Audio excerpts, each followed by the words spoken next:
Open world Pokemon. This is one of those ideas that people have had forever, but has just never actually come to life. Now let me start this video off with a bit of a hot take, which is that I definitely did not love Pokemon Sword and Shield. I know they managed to sell like 80 billion copies and it's the next generation of Pokemon, but to me, I've kind of grown bored to some of the newer ideas of Pokemon at times. Like, yes, the art style is good, yes, some of the designs of the newer Pokemon have been great, but to me, I'm just kind of bored of some of the rigid structures of classic Pokemon tropes. Well, today we had the reveal of a completely new freaking Pokemon remake, which was Gen 4, which looks fantastic, and additionally, an all-new, fully open-world Pokemon game. What's up, gamers? Dreamcastguy here, and I just finished watching the Pokemon Presents live stream. This was actually a presentation about what's new and upcoming in the world of Pokemon. And of course, this is a very unique year. This is actually the 25th anniversary of Pokemon itself. It's kind of crazy to think that I've been playing it since I was a tiny child, but this is a time of extreme hype. Now I want to start off by talking about the Gen 4 remakes because I feel like this is much better than I could have imagined, and I think there's a reason for that. So Gen 4 was obviously the Diamond, Pearl, and Platinum era. I love this game. Specifically, I've only actually beaten Platinum. Platinum was freaking fantastic. I'm so freaking excited for it. And part of the reason why is honestly this art style. So this is actually the official trailer right here. And as soon as I saw it, I was extremely happy that it's very much the classic art style. They're not trying to reinvent it. This is not supposed to be some total freaking redoing of everything. They're keeping it to the roots very much. It's so nice to still see the Pokemon I know, the art I know, but now just with a fresh coat of paint. This looks like it is supposed to be a very, very faithful remake. And I think we know why, which is this. It's very, very interesting. This is not being done directly by Game Freak, but instead is being developed by this people called ILCA. And I think this is a smart move. One of the primary criticisms I've heard a lot for the Pokemon Company is the fact that they don't really use our money wisely. Like, if you think about it, Pokemon has made billions and billions and billions of dollars, but the development teams of these games is relatively tiny. They don't bother trying to take all these piles of cash and reinvest it to make the games bigger and better. Instead, they kind of just keep making these same real low budget experiences again and again, and then just keep all the money. You know, I think that's a fair criticism. Well, I think that this is a smart move. It seems like what they've decided to do is, instead of trying to handle each of the generational remakes themselves, they've decided to hire somebody. They've decided to take an outside company that is still very, very experienced and saying, all right, we'll pay your bills to do the most faithful remake of Gen 4 possible.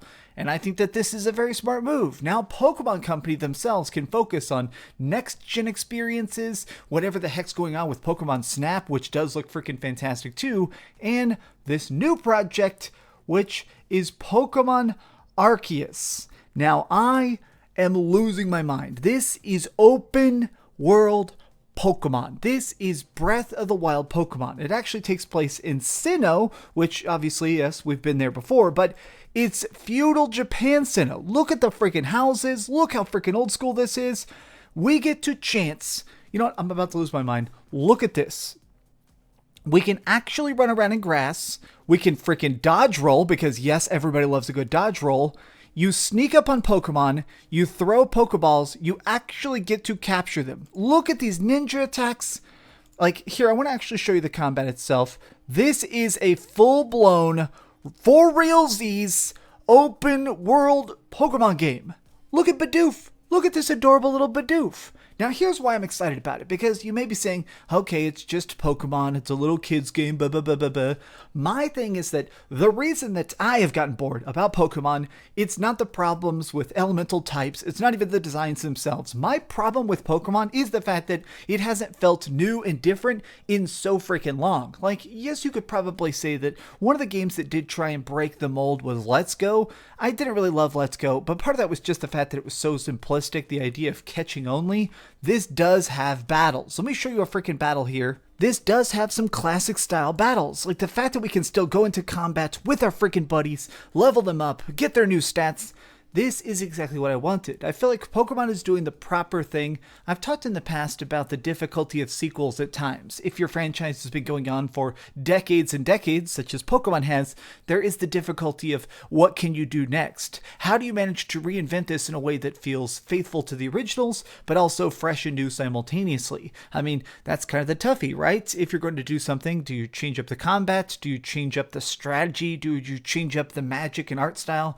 This, to me, is the correct step. Pokemon Arceus seems to be trying to take the ideas of Pokemon, but just make them bigger and more realistic. More abilities to run around. More abilities to enjoy freaking actually playing the game itself. I mean, the fact that I'll be able to freely control the camera itself. I mean, straight up, even if I don't get a chance to catch every single Pokemon in Arceus, one of the things I'm most excited about is, straight up, just the ability to walk around inside of the Pokemon world and look at what I want to look at. I can look at the structures, I can look at the art, I can actually wander around and get a chance to see this interesting different time period of Pokemon itself. It's also just fascinating about how they're choosing to grab these random starter Pokemons from different generations and combine them together. I think that they may be trying to tell an actual story of this. A lot of times the lore of Pokemon has been a bit vague, from what the heck's going on, why everybody is maybe eating Pokemon and being friends with Pokemon. Like, this is an interesting thing where I'm finally curious about Pokemon again, and I never thought that would happen. I truly thought that my Pokemon days might be over, but this seems kinda legit. If it ends up being bad though, I'll definitely be disappointed. After Pokemon Sword and Shield, I mean, I hate to go back and beat up on Pokemon Sword and Shield, but to me, I did not care about Gigamaxing. I didn't care about all the wild areas and stuff. This to me seems like a good chunk of all new content and all new ideas while still remaining very, very close to the source material. I am optimistic, but I'm still going to hold back with my hype for now. I'm going to just basically say, okay, hopefully this doesn't suck. But what did you think? Have you had a chance to actually see this stuff? Is it great to you? Or is this just another tiny random Nintendo game that you're not even going to try? Tell me your thoughts in the comments down below. If you enjoyed this video, please give it a thumbs up, share with your friends, and subscribe if you haven't already. But do me the biggest favor of all, and keep dreaming.